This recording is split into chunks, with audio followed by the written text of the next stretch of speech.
Ọ̀kan ló ní ẹ má torí tèmi ké o, àjà ló ní ẹ má torí tèmi ká o. Ìbò fíẹ́fíẹ́.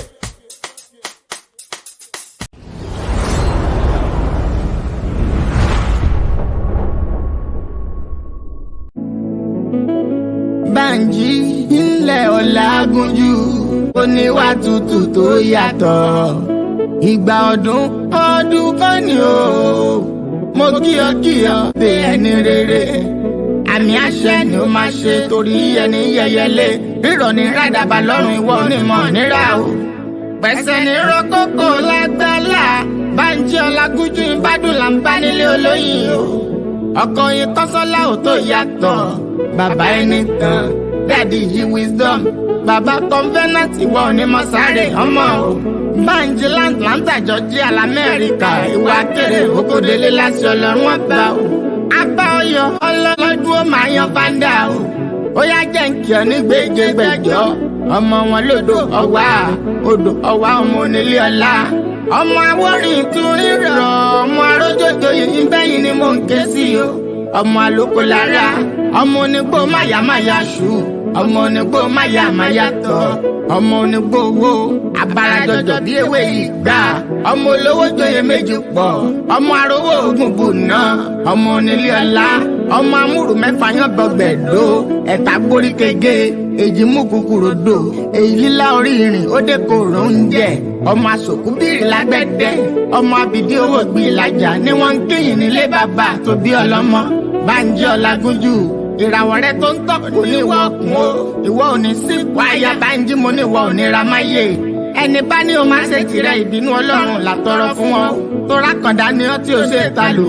Àpátápárá o ilé ọkùnrin ogun o, ìwà rírè ìwà ìbárè mú. Lọ́lá Ọlọ́run wa ò ní wá ọtí láwùjọ olóríire.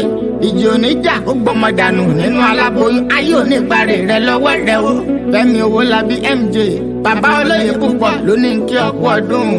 Ó ní kórí jẹ́ kó pẹ́ láyé, àtẹ́pẹ̀lẹ́sẹ̀ ń tẹ́ ẹ̀nà. Tinútinú làbí súré kan ìwọ̀ pẹ́ láyé o.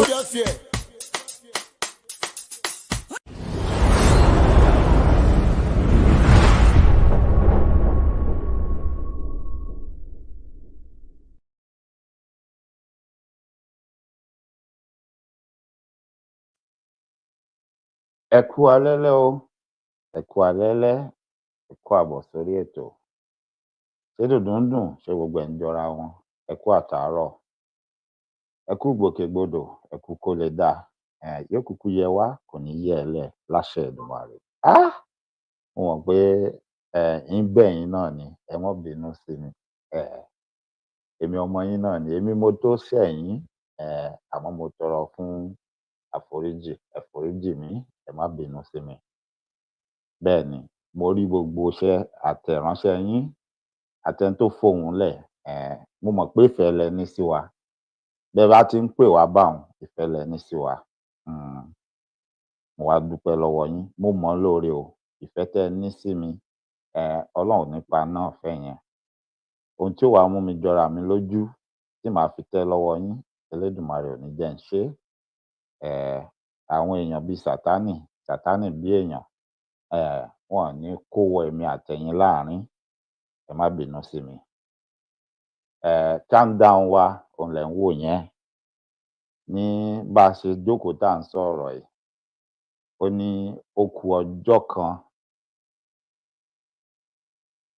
wákàtí mọ́kànlá, ìṣẹ́jú mẹ́tàdínlọ́gbọ̀n àti ìṣẹ́jú àáyá 5 léléyìí tó tún ti dín bá a ṣe ń sọ̀rọ̀ yìí. Bẹ́ẹ̀ ni, gẹ́gẹ́ bí mo ṣe sọ, láṣẹ Èdùmàrè, lágbára Ọlọ́run ọba tó ní mí, tó ní gbogbo wa, lójoojúmọ́ ayé yìí, bó bá ṣe wù bó ṣe wù kó rí, bó jẹ́ ìṣẹ́jú 5 sẹ̀ títí di Monday yẹn, nígbà tí countdown yóò parí, màá máa fi countdown yìí, màá máa fi hàn wá. Ọ̀rọ̀ tó bá wùyàn kó sọ, ọ̀rọ̀ tó bá wùyàn kó ṣe, n ò rán ẹlẹ́nu ńṣẹ́. Ohun tó wẹ lẹ́nu ló lè fẹnu sọ ọ́. Ó dàbí olórin kan ni, ó ní nǹkan tó bá wù anybody ló lè fẹnu wọn sọ. Ọmọ ò ráyè, ọmọ ti lọ mọ́ wọn lọ́wọ́. ohun tó bá wu anybody náà lè fẹ́nu wọn sọ. Fún gbogbo wọn tán wá ròyìn pé ẹ rí kò lè jáde, wọn à ṣe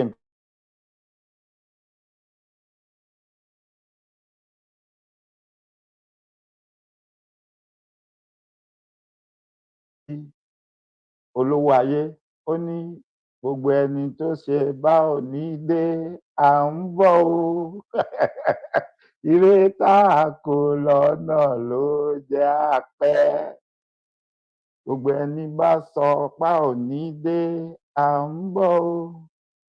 Ire tá a kò lọ́nà ló jẹ́ á pẹ́. Èmi kóre lọ́nà ni o, mo kó ìbùkún lọ́nà, mo kó ayọ̀ lọ́nà.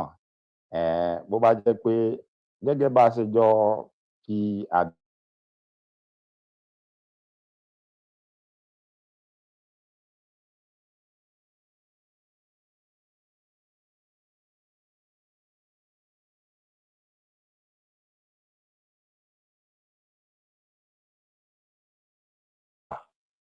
gbogbo yín náà lẹ mọ̀ wípé mo níṣẹ́ tèmi ń ṣe, tó ti yé wa. Duty calls, iṣẹ́ ni. Nígbà tí mi ò sì lọ́nà míì, tọ́lọ́run ti ń gbàdúrà mi àbí tí mo ti fẹ́ máa jẹun, ẹ má bínú sí mi. Ọ̀rọ̀ ẹ̀yin ọmọ Yorùbá, iṣẹ́ ilẹ̀ Yorùbá ó tó bẹ́ẹ̀, ó jù bẹ́ẹ̀ lọ. Ṣùgbọ́n bákan náà, wọ́n níbi tá a bá ti ń wo olókùnrùn la ti ń wora ẹni. Fún ẹ̀yin àgbà, bó bá dàbí àsàmọ̀ àbí bó bá dàbí òwe, ẹ foríjì mí. Ibi tá a bá ti ń wo olókùnrùn la ti ń wora ẹni. Kólókùnrùn má wá di méjì ńlẹ̀, kó má wá sẹ́ni tí ó wora wọn mọ́, ìyẹn ò ní dáa. Níwọ̀nba ìgbà tí ì ṣe pé mo fẹ́ gbégbá bárà, máa tọrọ owó lọ́wọ́ yín àbí máa bẹ̀bẹ̀, ó di dandan kí n lọ ṣiṣẹ́ òòjọ́ mi. Nígbà tán bá nílò mi, tán bá pè mí, ó di dandan kí n lọ, kí n dá wọn lóhùn. Ẹ má wá bínú sí mi. Ṣùgbọ́n mo dúpẹ́ lọ́wọ́ Ọlọ́run, a ti yanjú yẹn. Mo mọ̀ pé ọ̀pọ̀lọpọ̀ wa á ti rí àtẹ̀jáde tí ìyá wa, ìyáàfin Fúnkẹ́ Ìyálájé, tí wọ́n fi lé orí ìkànnì wọn. Á ṣètò yẹn lọ́la, á tẹ̀síwájú lórí ẹ̀. Àwọn èèyàn kan ti fi ọ̀rọ̀ ránṣẹ́ sí mi, wọ́n ní tó bá ṣeé ṣe, wọ́n ní kí n bẹ̀rẹ̀ láti bẹ̀rẹ̀ padà, kí n má gbé níbi tí mo bá dé, pé torí pé ọ̀pọ̀lọpọ̀ àwọn ni àwọn ò wò ó tẹ́lẹ̀tẹ́lẹ̀. Ṣùgbọ́n ìgbà táwọn wò yẹn gan, yóò wu àwọn ká tún gbé láti bẹ̀rẹ̀. Inú mi wá dùn pé àyè ó gbà wá dáadáa lọ́la, torí gbogbo yín náà lẹ mọ̀. Ká ní pé a ṣe ètò yẹn lénìí lórí ìkànnì Ìyálájé bá ṣe sọ lánàá, ó ṣeé ṣe ká má parí ẹ̀. Tí àwọn ìbéèrè kọ̀ọ̀kan bá wáyé láàárín ọ̀rọ̀ àbí tó bá níbi tá a tún yà sí. Ẹ mọ̀ pé irú ọjọ́ òní tẹ́lẹ̀tẹ́lẹ̀, Ìyálájé ní ohun tán máa ń ṣe tó fi jẹ́ pé tá a bá ṣètò ńjọ́ Saturday, èmi àti wọn, tó bá ti ń di bí aago 5, a máa ń parí ẹ̀. Ṣùgbọ́n léléyìí tá a wá wà yìí, tá a ti sún sí ọ̀la, mo nígbàgbọ́ pé kò sóhun tí ó dí ètò yẹn lọ́wọ́ lọ́la. Àyè ó gbà wá, a lè ṣe bó ṣe wù wá, á farabalẹ̀, tá fi tẹ́ pẹpẹ ọ̀rọ̀, tá fi ṣé. Elédùmarè á sì fún wa ṣe. Ọba mi òkè tó ni mí tó lẹ́yìn náà, á dẹ́mi gbogbo wa sí, aburú ò ní ṣẹlẹ̀. Ohun tí ò fi ní jẹ́ a rétò yẹn ṣe, a ní rí. Aburú ò ní ṣẹlẹ̀ lọ́ọ̀dẹ ẹnikẹ́ni nínú wa. Àmọ́ mo kọ́kọ́ wá tọrọ àforíjì náà pé ẹ foríjì mí. Mo jẹ̀bi, lápá ibẹ̀hun, mo jẹ̀bi yín.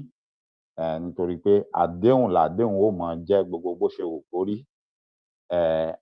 Ìdí tí a sì fi ní sọ lórí bí lálẹ́ ni pé a ti jọ fẹnu kò, èmi àtàntí mi lánàá, pé a tẹ̀síwájú lórí ìkànnì wọn. Bọ́mọlúàbí ṣe ń ṣe nílẹ̀ Yorùbá nù. A mọ̀ ránra wa létí, a mọ̀ kọ́ra wa tó bá láwọn tó ti gbàgbé.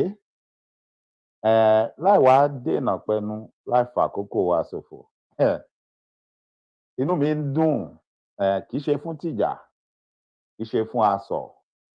Kì í ṣe pé ó wù mí pé kí rúkèrúdò máa wà, àbí kí gbogbo ẹ̀ máa sọ kùtù wọ̀wọ̀ bíi pé wọ́n fẹ́ jà, wọ́n fẹ́ jà. Rárá, ṣùgbọ́n lákòókò yìí inú mi ń dùn nítorí pé mo rí i pé gbogbo yín lẹ ti ṣe tán, lẹ ti dìde tán pé gbogbo ohun tó bá gbà làá fún un. Gbogbo yín lẹ sọ pé gbogbo ohun tó bá gbà lájọ fún lọ́tẹ̀ yìí. Èèyàn kan ò lè wá máa ṣe kíni, wá máa pera ẹ̀ ní jànmọ́. Èèyàn kan ò lè wá dúró kó máa sọ pé gbogbo wa ti dé. Inú mi dùn. Inú mi dùn pé ìpè tí ẹ̀ ń pé àti ìpè tá à ń pera wa kì í ṣe ti ọ̀tẹ̀, kì í ṣe ti rìkísí, torí tá a bá fi ọ̀tẹ̀ àti rìkísí ṣe é yóò padà dàrú ni. Bẹ́ẹ̀ ni, kò ní tò. Irú èyí táwọn ṣe, ọ̀tẹ̀ àti rìkísí, tán fi kó ohun táwọn kó jọjọ, tán fi ṣe ohun tí wọ́n ṣe. Ṣẹ́yìn náà ti rí. Ẹ rí bí gbogbo ẹ ṣe ń crumble báyìí láìsẹ́ni tó débẹ̀, láìsẹ́ni tó ṣèkí ẹ̀, láìsẹ́ni tó mì wọ́n wò. Ó kàn ń crumble fúnra ẹ̀ ni. Nítorí ọ̀rọ̀ àwọn bàbá wa ni. Wọ́n ní ilé tá a bá fi tọ́mọ, ìrì ni ó wó. Ọ̀pọ̀lọpọ̀ máa ń ṣìgbé. Wọ́n máa ń ròyìn pé wọ́n sọ pé ilé tá a ti tọ́ ọmọ, rárá, kì í ṣe ilé tá a ti tọ́ ọmọ. Ilé tá a bá fi itọ́ mọ, itọ́. Ṣé wọ́n máa ń fi itọ́ mọlé? Wọn ì fi itọ́ mọlé. Bàbá wa réèyàn kankan tó ní òun mọlé, itọ́ lòun fi mọ́. Ìrì. Ṣé o mọ ohun tó ń jẹ́ ìrì? The morning dew tó máa ń ṣe láàárọ̀ yẹn, tó rọra máa ń ṣe yẹn, kì í ṣe òjò. Á kàn rọra máa ṣe tó jẹ́ pé àwa tí ó dàbí pé a lọ ọ̀nà oko báyìí, ó dàbí pé wọ́n rán wa pé ká lè kẹ́kọ̀ọ́. Ó yá, ẹ lọ bá wọn lábúlé, ẹ lọ sọ́dọ̀ bàbá àgbà, ẹ lọ ọ̀dọ̀ ìyá àgbà, ẹ lọ bá wọn ṣiṣẹ́ oko, holiday lẹ wà, ẹ kàn mọ́ jókòó síbí mọ́ jẹun. Irú àwa báyìí, a mọ nǹkan tán ń pè ní ìrì. Olóyìnbó ń pè ní dew, morning dew. Tó jẹ́ pé tẹ bá ń lọ lọ́nà oko báyìí, àwọn ewé yẹn á dàbí pé omi wà lára wọn, wọ́n á tutù. Á máa sá, à ní fẹ́ kó kàn wá lára torí omi tó wà ńbẹ̀. Ṣẹ wá rí ohun tó di omi yẹn, òun ni ìrì yẹn, morning dew. Kò ṣeé fi mọ, ó lè wó ilé tá a bá fi tọ́ mọ. Ṣé mọ̀ pé kì í ṣe òjò tí ó máa rọ̀ wìí tá a sọ pé omi tó sírìọ́sì, bóyá bíi pé àgbàrá gbé nǹkan, rárá. Bó ṣe jẹ́ ìrì yẹn tó rọra ń kán, tó rọra ń sẹ̀ yẹn, tó jẹ́ pé ẹ tiẹ̀ lè má lè rí, ẹ lè rí pẹ̀lú ojú. Ara nǹkan tó ń dà sí àti bó ṣe rọra ń ṣe tíntín lára yín lẹ fi mọ̀ pé nǹkan kan ń ṣe. Bó ṣe wá rí yẹn, bó ṣe wà light weighted tó yẹn, ilé tá a bá fi tọ́mọ, wọ́n ní ìrì yẹn òun ló máa wó. Òun lẹ rí tó ń ṣẹlẹ̀ sáwọn ará bí. Gbogbo ohun tí wọ́n kó jọ láti ìpilẹ̀ṣẹ̀ wá, ọ̀tẹ̀, rìkísí, ìmọ̀tara ẹni nìkan, olè, jìbìtì, ojúkòkòrò, ọ̀jálé onílé bo tiẹ̀ lẹ́yìn, gbogbo ẹ̀ ló kún sára wọn. Gbogbo wọn náà ríra wọn he. Àtẹni òfò àtẹni àdánù, wọ́n pàdé ara wọn, wá kóra wọn papọ̀. Òun lẹ ṣe rí ìrìn àjò wọn tó rí bẹ́ẹ̀ yẹn. Ẹ wá rí i pé kò sẹ́ni tó dá sí wọn, kò sẹ́ni tó bá wọn fa nǹkan kan. Ṣẹ rí i pé fúnra ara wọn. Ẹ sì tún máa gbárùwò wọn o, ariwo míì sì ń bọ̀. Ẹ ṣé bàbá mi, wọ́n ní wọ̀bìà náà wà ńbẹ̀. Bẹ́ẹ̀ ni, wọ̀bìà wà ńbẹ̀. Ẹ sì máa gbárùwò wọn nítorí pé ohun tí ò bò, tí ò ṣeé bò mọ́lẹ̀ ni wọ́n ń gbìyànjú àti bò mọ́lẹ̀ pé káwọn èèyàn má mọ̀. Bọ́n ṣe wà yẹn, wọ́n ń jà lábẹ́ aṣọ. Wọ́n ń búra wọn, wọ́n ń tahùn síra wọn seriously. Ṣùgbọ́n wọ́n ń bò mọ́lẹ̀ pé ẹ má jẹ́ ó hàn síta, káwọn èèyàn mọ̀ọ́mọ̀ fi wá ṣe yẹ̀yẹ́. Ẹ má jẹ́ ó hàn síta, káwọn tó kù má gbọ́. Léléyìí tèmi máa ń wò ó pé kí lẹ̀ ń dààmú ara yín sí? Kò sí nǹkan kan tẹ́nì kankan fẹ́ fi yín ṣe bẹ́ẹ̀ bá ń jà. Bẹ́ẹ̀ bá ń jà. Ẹ má bínú o, mò ń bọ̀. Ẹ sáré wo nǹkan kan. Bẹ́ẹ̀ bá ń jà, bó bá hàn síta, ẹ bá ní èèyàn tó jẹ́ olórí torí ẹ̀ pé, ó yẹ kó ṣe kí ni? Ó yẹ kó parí ẹ̀ ni. Àmọ́ kò sí bí orí ẹ̀ ṣe fẹ́ pé tó lè rí parí, nítorí pé òun gangan ò kì í ṣe olórí torí ẹ̀ pé kì í ṣe olórí gidi, àti pé ohun tó kó jọ orí olórí, apá alápá, ẹsẹ̀ ẹlẹ́sẹ̀ tó jí káàkiri, tó mú káàkiri, òun ni wọ́n match together. In fact, ọ̀rọ̀ wọn gan ti dàbí ọ̀rọ̀ Nàìjíríà. Wọ́n mú gbogbo nǹkan tí ò jọra wọn, wọ́n kó papọ̀. Wọ́n wá ń fowó tò ó, wọ́n ń fagídí tò ó, wọ́n ń fèpè tò ó, wọ́n ń fi ìhàlẹ̀, ká mọ́ halẹ̀ mọ́ra ẹni, wọ́n fi ń tò ó. Gbogbo ẹni tó bá ti kó sí páńpẹ́ wọn, bí kan sọ̀rọ̀ kan ní ohun táwọn sọ yìí, kán wá fèpè lé pé ìwọ tó bá lọ sọ́ńtà àbí ìwọ tó bá yí padà, ẹ̀rù á wá máa bá ọ̀pọ̀lọpọ̀ láti sọ òótọ́. Ẹ̀rù á máa bá ọ̀pọ̀lọpọ̀ láti béèrè ìbéèrè níbi tó bá yẹ kán ti béèrè ìbéèrè. Mo máa ń sọ kinní kan, kò ní láìfí kò sí láburú bí àgbàlagbà bá ṣe nǹkan tí ò dáa, ọmọ kékeré tó wá tọ́ka ságbàlagbà yẹn, tó sọ fágbàlagbà pé ẹ ṣe kinní kan kò dáa, ohun tẹ́ ẹ ṣe yìí ò ní. Àmọ́ kò gba ẹnu ọmọdé láti dédé láálé àgbàlagbà. Ó ní ọ̀nà tí ọmọdé yẹn tí ó gbà gbé nǹkan yẹn kalẹ̀. Àgbékalẹ̀ ló gbọ́dọ̀ ní. Nínú àṣà wa, ẹni tó bá sọ fún yín pé àṣà wo, àṣà tó ní kinní kan, àṣà yẹn kọ́ ni pọ́blẹ́mù yín, àṣà yẹn kọ́ ni issue yín. Àìgbọ́n, àìmọ̀ àṣà yẹn, àìmọ̀ ìpìlẹ̀ Yorùbá gangan ó ní problem tẹ́ ẹ ní. Bẹ́ẹ̀ ni. Wọ́n lè ní nílẹ̀ Yorùbá pé wọ́n máa ń fàgbà yan ọmọdé jẹ. Kò síbi tí wọ́n ti fi àgbà yan ọmọdé jẹ. Kódà olówó a tún máa fọwọ́ ọlá gbá ẹni tí ò lówó tó lójú. Kò síbi tí wọ́n ti ṣe é. Ọ̀nà tá a kàn ń gbà ṣe é níbi tí oníkálukú wa ti wá, òun ló yàtọ̀ síra wọn. Àwa Yorùbá, Ọlọ́run fún wa lẹ́bùn kan. Bẹ́ẹ̀ ni. Ó dẹ̀ mú wa ká wà unique. Àmọ́ ọ̀pọ̀lọpọ̀ wa rí gẹ́gẹ́ bí ohun tí ò dáa, a mọ̀ pé ohun tó dáa ni. Bá a bá rí nǹkan, à sọ̀rọ̀. Bí nǹkan bá ṣẹlẹ̀, à pariwo. Òun ló ṣe máa ń dàbí pé àárín wa, ó ṣe jẹ́ Yorùbá nìkan, ó ṣe jẹ́ Yorùbá nìkan, Yorùbá nìkan ló ṣe kinní kan, because kò sí bó ṣe fẹ́ rí. Láàárín wa, àáréyàn kan, bí gbogbo èèyàn ò bá tiẹ̀ fẹ́ sọ̀rọ̀, àáréyàn kan tí ó sọ̀rọ̀ pé ojú tèmi fi rí kinní kò rí bẹ́ẹ̀. Ó lè má rí bẹ́ẹ̀ láàárín àwọn ẹ̀yà tó kù, kán máa fi ṣe awo ìkùnsínú, àgbìnsínú legbin gbin, tí wọ́n á gbé sínú, tí wọ́n á fi kú, wọ́n á gbé sára, wọ́n á ní ẹ má jẹ́ á sọ síta. Ṣé ohun tí mò ń sọ yé wa? Bẹ́ẹ̀ tí ẹ fẹ́ sọ síta, ṣèbó yẹ kẹ́ ẹ pera yín lẹ́yìn kẹ́ ẹ sọ nulé. Àmọ́ àwọn ẹ̀yà míì, wọn ń sábà ṣe báwa Yorùbá ṣe ń ṣe. Ó wá dàbí pé ìwà yẹn, ìṣe yẹn, ó kún ara ohun tó ń ràn wá lọ́wọ́, ṣùgbọ́n ọ̀pọ̀lọpọ̀ ń ròyìn pé nǹkan àìda àbí nǹkan aburú ni. Léyìí tèmi sì ń sọ pé kì í ṣe nǹkan aburú. Ohun tó kàn ṣe pàtàkì ni pé ìwọ ti mọrú àwọn èèyàn bẹ́ẹ̀, fi wọ́n sáàyè wọn. Ó láwọn bàbá wa ṣe ní àgbékalẹ̀ ọ̀rọ̀, bá a ṣe pọ̀ tá à ń sọ̀rọ̀ yìí nísìn.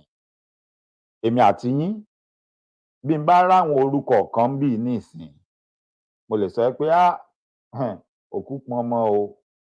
Mò ń sọ fún yín nìyẹn pé àwọn olófòófó ti dé o.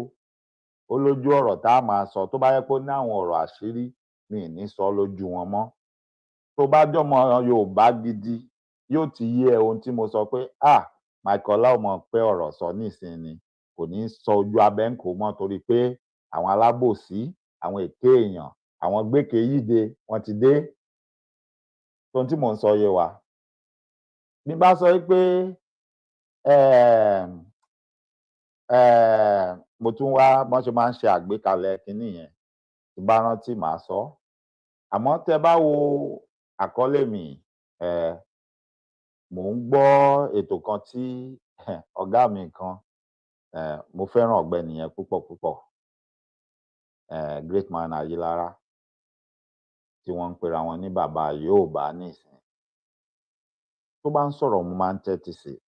So ó wá pèdè kan níbẹ̀, mo dẹ̀ rí reason pẹ̀lú ẹ̀, ó dẹ̀ make sense. Ó ní ọmọdé ìṣẹ́ ni ó padà di àgbà ìyà.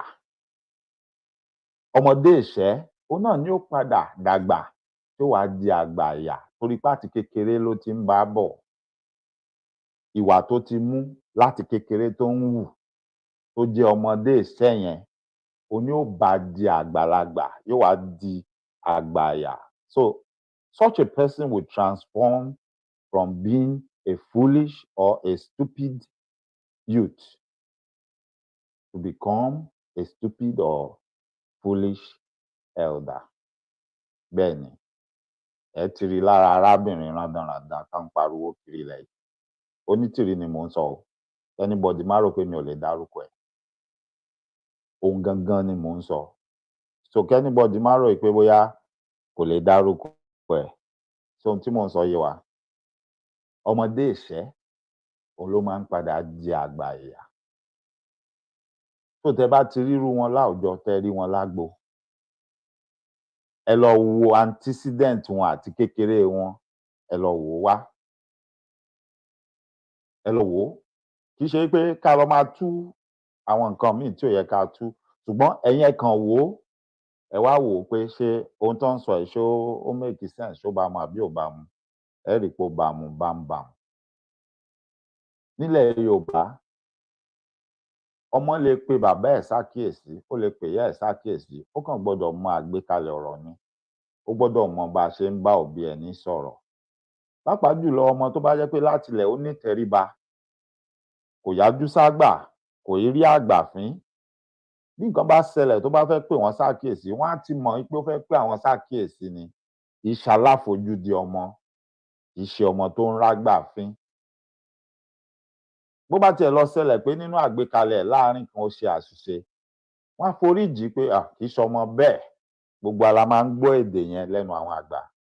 Wọ́n bá níyàn kan ṣe kinní kan, wọ́n á ní kì í sì ṣọmọ bẹ́ẹ̀ o. It's because they already know you. They know what you can do. So they are going to give you that benefit of a doubt that maybe it's a mistake. Ẹ jẹ́ á gbọ́ tẹnu ẹ̀. Maybe he doesn't know. Ẹ jẹ́ á là á lọ́yẹ̀ pé wọn ì ṣe bẹ́ẹ̀ torí ijọ́ míì. Ó yàtọ̀ sí ọmọ tó dé tó ń sọ̀rọ̀ ṣàkàṣàkà àbí tá a ti mọ̀ níwà ẹ̀. Àwọn yẹn lọmọdé ìṣẹ́ tí wọ́n padà wá di àgbà ìyà lọ́jọ́ iwájú. Ìyẹn tán bá dàgbà, wọ́n á wá di àgbà ìyà. Àwọn ni ọ̀rọ̀ yẹn ń bá wí. Mo sì máa play díẹ̀ nínú fọ́nrán bàbá Yorùbá yìí torí àwọn ọ̀rọ̀ ṣàǹkùṣàǹkù kan wà ńbẹ̀ tí mo fẹ́ ká gbọ́ ní ilẹ̀ Yorùbá. Ṣé ohun tí à ń pè ní èèwọ̀ ní ilẹ̀ Yorùbá, kí ni àjọṣe àbí kí ni ibo ló ti papọ̀ mọ́ tó fẹ́ jọ mọ́ bí ohun tó ń pè ní 10 commandments nínú Bíbélì? Léléyìí tá a tiẹ̀ tún gbọ́ pé ó ju 10 lọ, it's just that we were only told about those 10. It's way more than that. The commandments are more than that. But most of us only knew about the 10 commandments.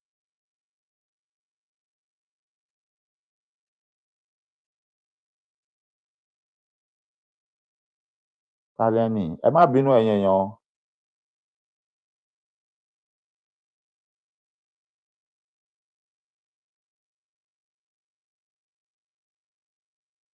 Ọlá Bello, I don't understand what you are saying. Tó gẹ́gẹ́ bí ohun tí mò ń bá bọ̀.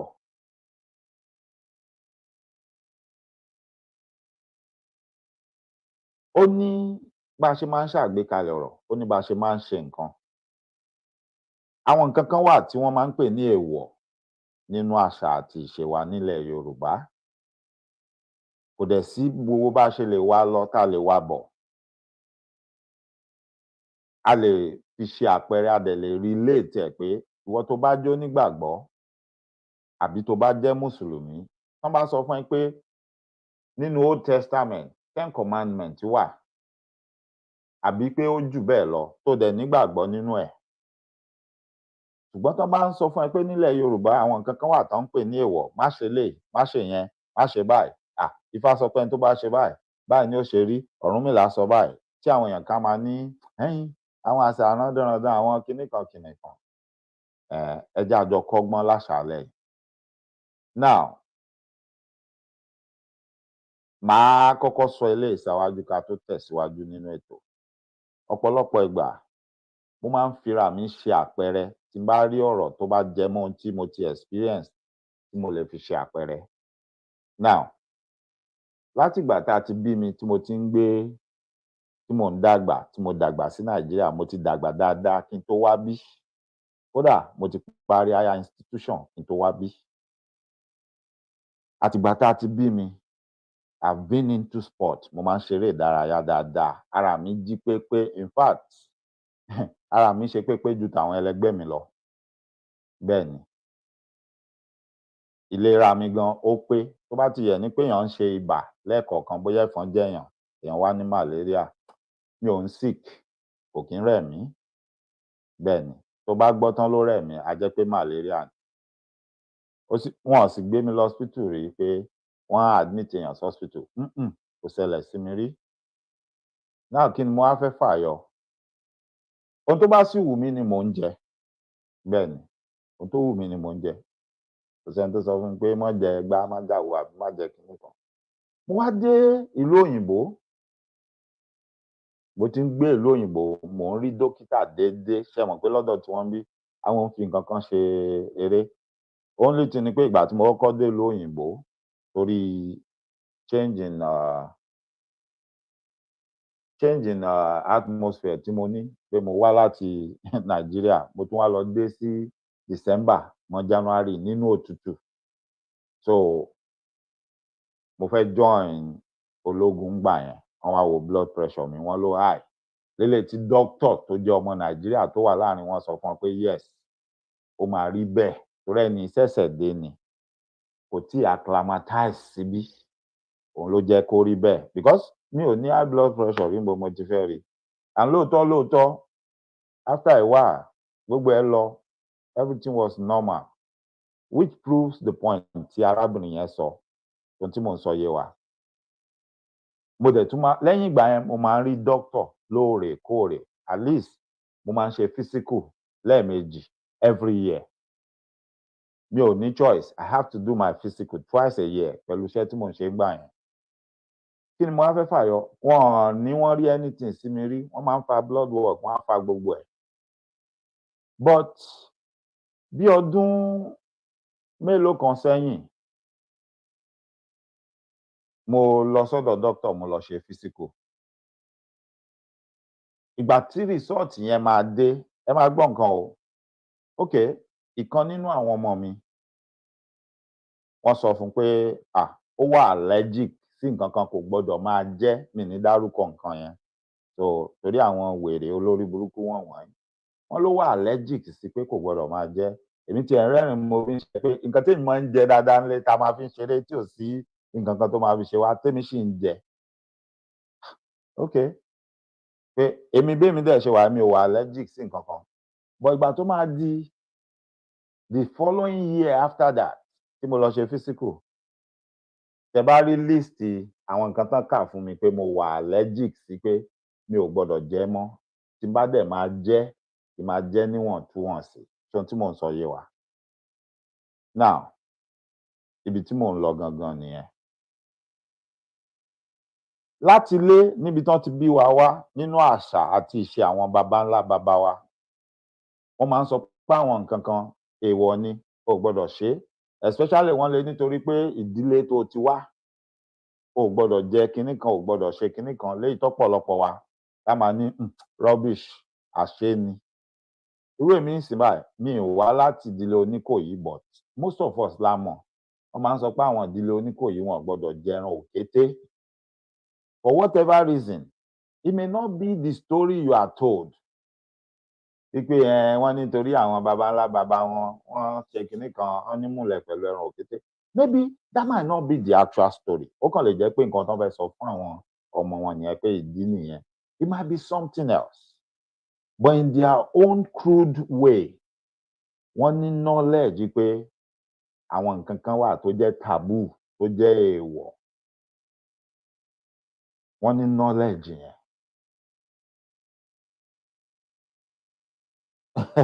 Ìyá wa Yèyétúndé TV ẹ káàbọ̀, ẹ jẹ́ n sáré kí gbogbo wa ẹ jẹ́ n sáré kí gbogbo wa mo kí yín alàgbà Ọlátúnjí Àdìsá ẹ káàbọ̀, ìyá mi ìyáàfin Fúnkẹ́ Ìyálájé you are welcome, ìyáàfin Fọláṣadé Àjàgbé ẹ káàbọ̀ sórí ètò, bàbá mi Moses Adélékè ìdọ̀bálẹ̀ mo wà ẹ pẹ́ fún wa. Mo tún kí yín bàbá mi Sunday Adébánjọ you are welcome. Ṣé ìyá alàgbà Ọlá Bello mo kí yín ẹ káàbọ̀ sórí ètò.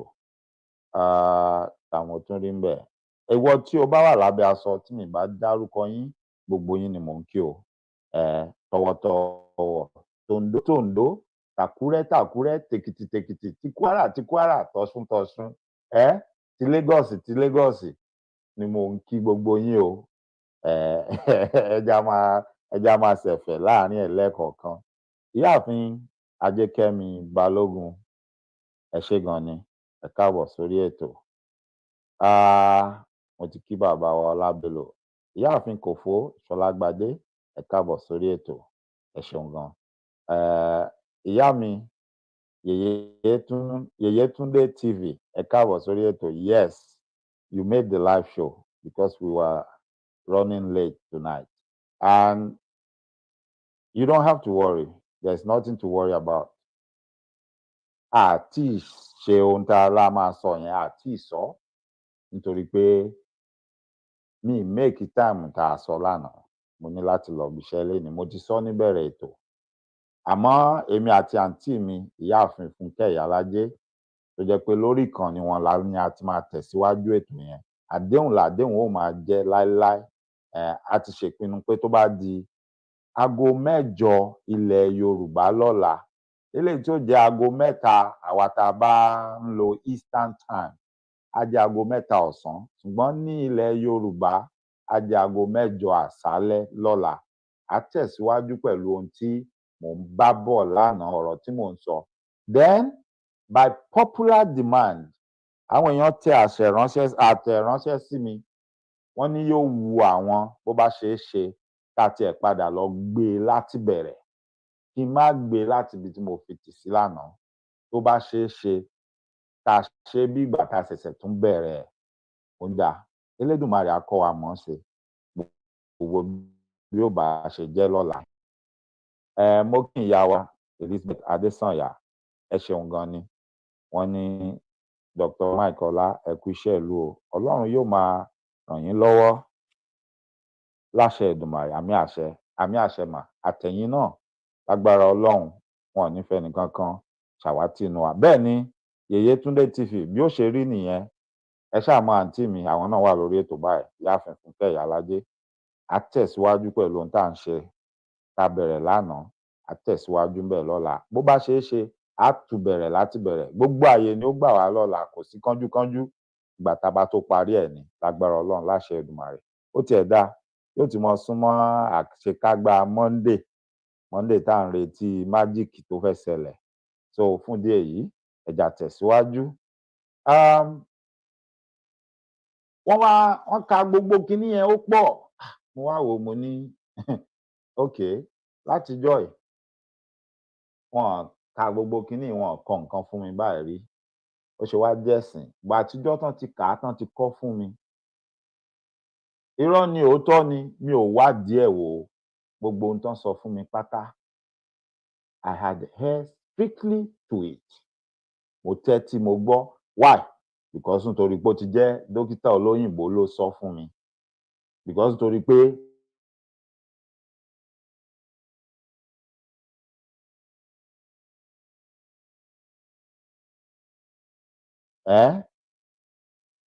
now láàárú nǹkan tí wọ́n ń sọ fún mi tí mi ní dárúkọ ìmíì wà ń bẹ lára ohun tán ti kà fún mi léèwọ̀ láti lè wá rí tán ti sọ fún mi rí pé èèwọ̀ ni èèwọ̀ kinní kan ni kinní kan tí ò jọ mí lójú ṣùgbọ́n mi ò dẹ́jà o mi ò ṣe o mi ò dán wò but mo kàn wò ó pé wọ́n kàn sọ tí wọ́n ní àṣà àti gbọ́ but one way or the other ó wá sọ́pọlọ mi pé àwọn bàbá yìí ò lọ sí school, wọn study medicine, wọn ṣe anything tó ní ṣe pẹ̀lú kínní. How did they know pé àwọn kínní yìí o ẹ mọ̀ máa jẹ́ o, ẹ mọ̀ ṣe kínní kan o?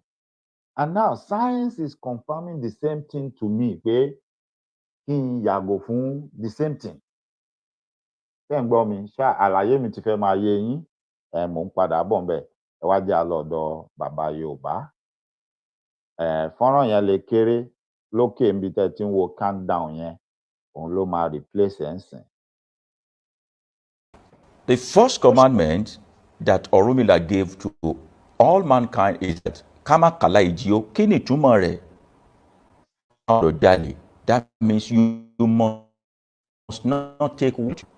You know, for people who are living on the concept of heaven and hell, they to outsmart nature. They can't escape it. Our spirituality, our society is founded on cause and effect, action and reaction, and then what you did and the consequences of it, or what you sow and what you reap. You can't escape it. It is those who are trying to escape the repercussion of their actions that are looking up to heaven and going to hell. They think, here, they say, you must not steal or take what does not belong to you. That's the very first commandment. Very critical, very serious. Tá a bá wá rí babaláwo tó ń ṣe lòdì sírú fẹ́ bẹ́ẹ̀, irú wọn ni wọ́n máa ń pọ́n láṣọ. Gbọ́ mi bí? That's why it's so dangerous for you as an initiate to lie or to do something negative or to try to amass wealth wrongly. A ò gbọ́dọ̀ kálá ìjìyó.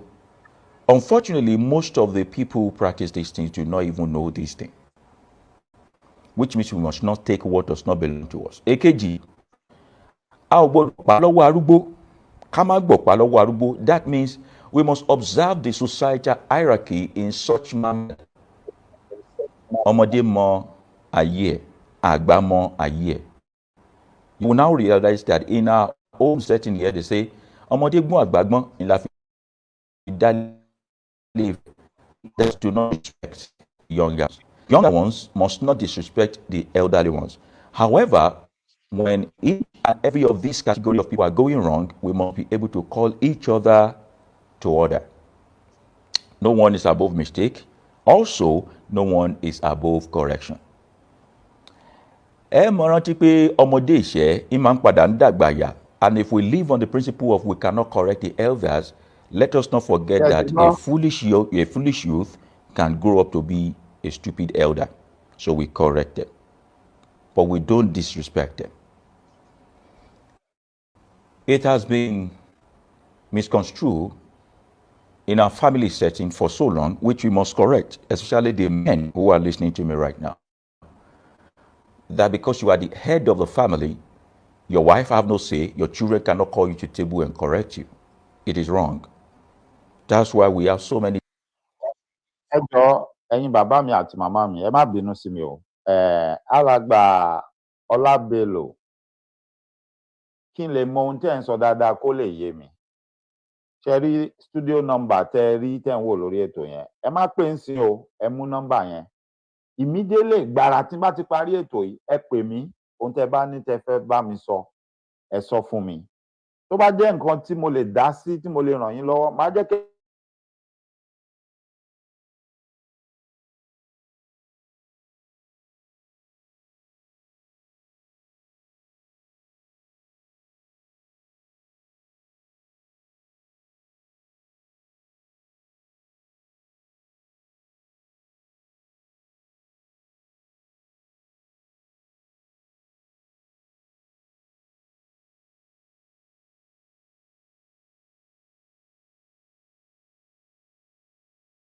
tí mo fetí gbọ́ tó bá yé mi, ohun tí n bá lè ṣe tó bá jẹ́ ohun tí mo lè dá sí ni, yes, I will let you know. Because tí n bá understand yín, bóyá lẹ́ ń ṣe comedy. Náà tẹ́ bá ń ṣe comedy, ńbo lẹ ti ń ṣe, then irú comedy wo lẹ ń ṣe, ńbo ló gbàjọ mọ́ ọ̀rọ̀ Yorùbá nation. náà ó jọmọ kò jọmọ ọ̀nà tí bá máa gbà ràn yín lọ́wọ́ àjọsọ but kó má dàbí pé àwọn èèyàn ignore yín ni mo ṣe ń sọ eléyìí. So immediately tí show ìbá parí, call me on that WhatsApp number. I will talk to you. But tó bá ti pẹ́ jù ẹ ní rí mi bá sọ̀rọ̀, màá pa fóònù yẹn. Ẹ ṣé. Defunct family settings these days, where everything is just yeah and amen. No, we did not start our society on that platform. The religion has brought it.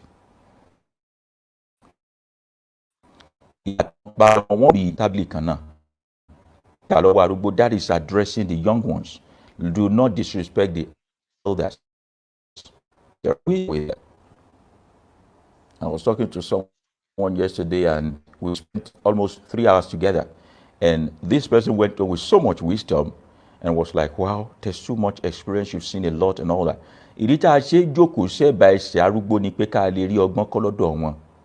And that's why in our society, we don't have old people's home in our society. The grannies go to live with their children so they can transmit the wisdom through their experience to their grandchildren. Are you with me? We don't put our old ones in old people's home. We bring them home. They die on our laps. Just like we were born into their hands, we make them die on our laps. We suck them dry. In what sense? By extracting every single experience, every single wisdom they have in them. So we don't let one generation die like that. We continue from where they stop. Unfortunately, the religion of the invader came and began to say to you that your village people are behind your problem, so you refuse to go home. Some of you have been turned against your mother and your parents and your family. Now you don't want to have anything to do with them. But that's the source of your beginning. That's the beginning of your greatness. A lot of people are drying up today. They are just living a very empty life because they are not maintaining contact with their home. Powers from your father's house. If you like, travel from here to the moon. They will get you. They work with nature. They will get you. So don't let anybody from one Lagos Ibadan Expressway deceive you that because you are calling one Jesus, it's gone. It's not gone. If they want to get you, they'll get you. They watch you grow to this point. And you think if they want to, that's the only power from your father's house that is affecting you is that your pastor and your imam that is turning you against each other. We pay so many times when people come to me for consultation, they want me to name and shame. I can say, okay, somebody is behind this. I will never name and shame. I'm never going to put a bad blood between you and your family member. What I'm going to do is to fortify you against whatever they try. Which one pays you for you to start adding to your problem by saying, I rebuke you, I rebuke you, I rebuke you, I rebuke you. One day, or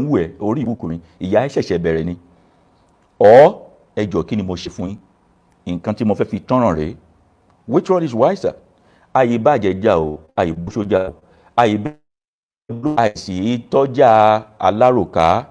Don't let these people mislead you. Don't let these people mislead you.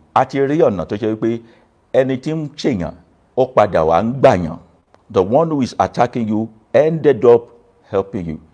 One of these days, we'll be doing a live broadcast on witchcraft. Witchcraft.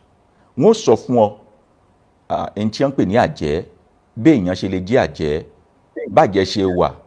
All wa ma mọ̀ bóyá wọ gangan ti kálára rẹ̀ jẹ́ àjẹ́. I'll tell you. So when I simplify all these things for you, maybe you will understand that diabolism is not even bad. And an initiate, a babalawo, should not be someone scary. And your father's house are not against you. Ọmọ àlè ní fọwọ́ òsì júwèé lé bàbá ẹ o. Ó ní ká má pọ̀ gbà lọ́wọ́ arúgbó. Respect the elders. Second one under that general commandment, which is èèwọ̀ gbogbogbò, is that ká má ṣe gọ̀lọ̀tọ̀ kí ìyá wa, ká sì mọ́ ṣe gọ̀lọ̀tọ̀ kí bàbá wa. Ọ̀rúnmìlà ló sọ, kì í ṣe mi. Ká má ṣe gọ̀lọ̀tọ̀ kí ìyá wa, ká má ṣe gọ̀lọ̀tọ̀ kí bàbá wa. Before we delve into that, let me now go back to the previous one we just spoke about of ká má gbọ̀pá lọ́wọ́ arúgbó ọlọ́pọ̀ ìgbà ní ìlú Èkó lérékùṣù ń bí táwa ń gbé. I've seen youngsters, they'll be greeting elderly folks, and elderly folks who is carrying loads, and they'll just say, mommy, ekele o error, and they walk out, they will just walk past. Wọ́n yẹn ràn yàn lẹ́rù. Wọ́n yẹn ràn yàn lẹ́rù. Nígbà wa ń dàgbà bọ̀ lábúlé, abúlé ni wọ́n bí mi sí, mo ò bí ìyá àti bàbá rẹ̀ rè kọ́ rágbàlagbà tí ń gbẹ́rù kọ́ mọ́ ràn lẹ́rù. Ọ̀ràn àgbàlagbà lẹ́rù ni. Are you with me? You help elders. When you are in a bus and you see an elderly person standing, you stand up for them.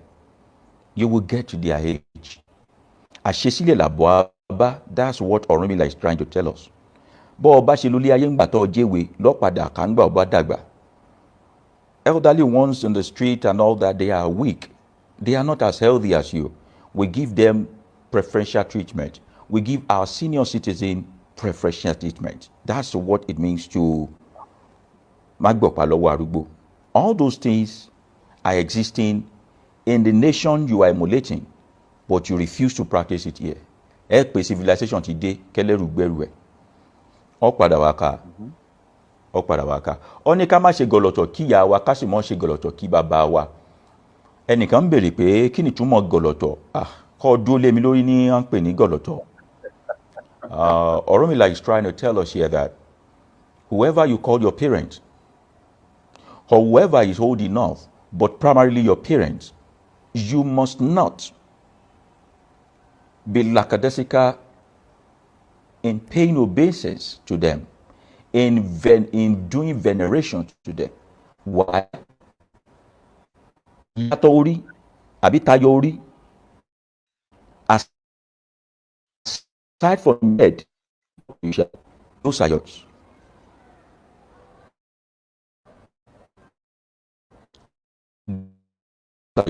Your your parents are basically your God. Ìdí ní ìṣe pé tí wọ́n bá fi ọ́ ré ọmọdé ní ire, tí wọ́n bá fi ọ́ gégùn ó dẹ ní ègún, wọ́n bá sì wúre fún ọdẹ. Ẹnikẹ́ni tí bá ti ń ṣojúṣe òbí lórí rẹ̀, whoever is performing that parental duty on you has become a God to you.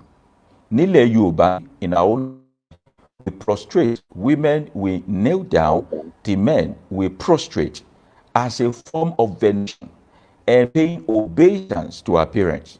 It is practically wrong, and is the greatest taboo to be upstanding and upright while you are greeting your parents. You must not, under any circumstance.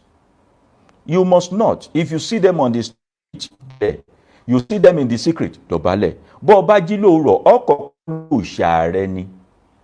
Lẹ́yìn pọ̀ gbá orí rẹ̀ mú gbọ́ bá ṣẹ̀tẹ̀lẹ̀ tán, bó bá ṣe tán, ọ wà lọ forí ọ̀hún tẹríba fún òbí rẹ̀.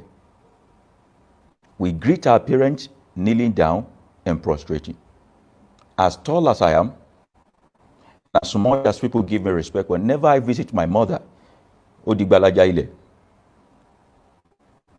Òfin ló wá mú àwọn àna ẹni orò lànà. The same amount of respect you give to your parent is the same amount of respect you must give to the parent of your spouse. Those are adopted parents. Remember I said whoever is performing the parental duty on you, it is a taboo for you to be upstanding while you are saying hello to them. Kò sí inú àṣà wa. But we have actually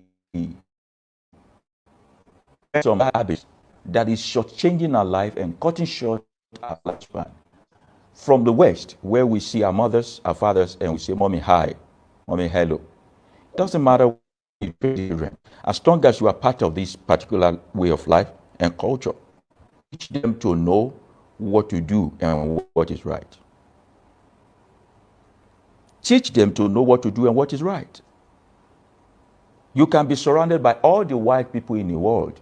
Let your child stand out by telling him or her, "O ma dọ̀bálẹ̀ kí mi ni, o dẹ̀ ma kúnlẹ̀ kí mi ni." You must bow to the parents that bore you.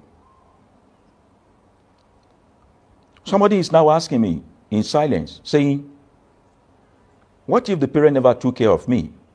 Ọ̀rúnmìlà ò sọ pé òbí tó bá tọ́jú rẹ̀ àbí ìtọ́jú rẹ̀. You see, ẹ̀yin èèyàn wa, this is why I so much love this man right here. Baba Yoruba, great man Ayilara. He will break it down into pieces. Like I said, nobody is an island of knowledge. I learn from other people. Ohun kan tá a kọ́kọ́ fi kọ́ mi tó dá mi lójú ni pé kí n má ní ẹ̀mí ìgbéraga, kí n dẹ̀ má ní ẹ̀mí ìjọra ẹni lójú. Kí n máa kẹ́kọ̀ọ́ nínú gbogbo ibi tí n bá ti ríra mi àbí tí n bá ti bára mi. Pé kódà tó bá jọmọdé ló lọ́pọlọ jù ńbẹ̀, kí n farabalẹ̀, kí n kẹ́kọ̀ọ́ lára ẹ̀. Mi ò mọjú ọjọ́ orí alàgbà tó ń sọ̀rọ̀ yìí. But I can tell you, from the first time I set my eyes on him and I heard him speaking, lẹ̀mí yẹn ti sọ fún mi pé máa kẹ́kọ̀ọ́ lára ẹ̀, máa tẹ́tí, máa gbọ́rọ̀. And I've never up to now regretted pé mo follow ẹ̀mí tó sọ fún mi pé ẹni ní ìmọ̀ díẹ̀ àbó nímọ̀ púpọ̀, kẹ́kọ̀ọ́ lára ẹ̀. Ìwọ̀nba tẹ́yin gan ti dọra gbọ́ yẹn, ẹ ti mọ irú èèyàn tẹ́ni tó ń sọ̀rọ̀ yìí tó jẹ́. Èèyàn tó ní ọpọlọ ni, Ọlọ́run fọpọlọ jíǹkí ẹ̀. Èèyàn tó dẹ̀ farabalẹ̀ tó kẹ́kọ̀ọ́ ni. Ẹ̀sìn mẹ́tẹ̀ẹ̀ta tá à ń dárúkọ, kò sí kankan tí ò ti wọnú ẹ̀, tí ò ti ṣe. Yes. Ó ti ṣe tẹ̀ta. Bó bá pera ẹ ní born again Christian tó ló lè fi àdúrà wọlé, ó ti ṣe rí. He has done it. So ohun tí mò ń sọ fún wa ó yé wa. Bó bá dẹ̀ pera ẹ ní Mùsùlùmí, he was born a Muslim. Ó jẹ́ kí n mọ̀ pé ó mọ nǹkan tó ń sọ. We are not preaching religion to ourselves. Like I told you before, I'm not a religious person, okay? But I am spiritual. Yes. I understand spirituality, but I don't play religion. His name on YouTube, if you want to watch his shows, Baba Yoruba, I'll write it so that you can see it. Baba Yoruba, that's what he calls himself. Inú mi á dẹ̀ dùn. Ẹ subscribe sí channel ẹ̀.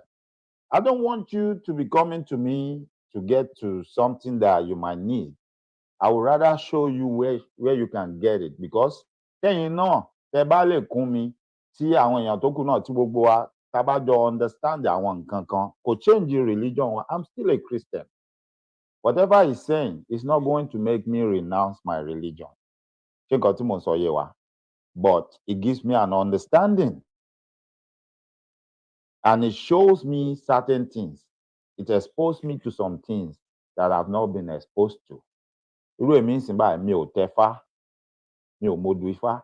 Òun ní ìsìn ó ti tẹfá, ó mọ̀dù ifá. He knows what he's talking about. And I'm trying to learn. Bó tiẹ̀ jẹ́ pé mò ń ka àwọn ìwé, mò ń ṣe, but ó máa ń dùn mọ́ mi, especially when I see someone that is highly educated and understand all these things. Yàtọ̀ sí gbogbo eléyìí táwọn mi ò mọ̀ sọ pé ṣáwọn tó ń kó kíní rọ̀tìrọ̀tì rọ́ra wọn. Look at the man, the gentleman sitting right here.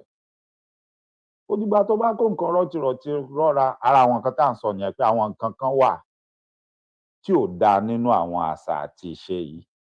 Ká lè jókòó nígbà tó bá yá pé okay, eléyìí ò bójúmu, eléyìí ò dáa. Even bá a ṣe ń pariwo Yorùbá nation yìí, a máa sọ fún wọn ni pé ẹ kọ sínú òfin wa. Èèyàn kankan ò gbọ́dọ̀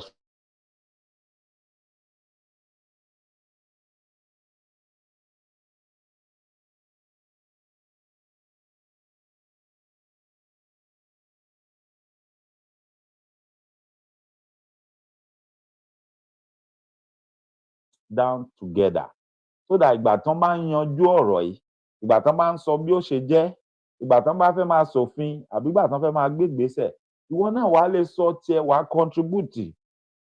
Ìwọ náà wàá lè look out for yourself pé okay, òfin tẹ́ ẹ fẹ́ ṣe yẹn o, yóò fọwọ́ pa ẹ̀tọ́ tèmi lórí lójú o nítorí ẹ̀sìn báyìí lèmi ń sìn kọ́tẹ́dẹ̀ ń sọ yẹn ò bá mu bó o láṣẹ ṣe ibẹ̀ láti jọ sọ ní tùbínùbí tá a dẹ̀ jọ máa.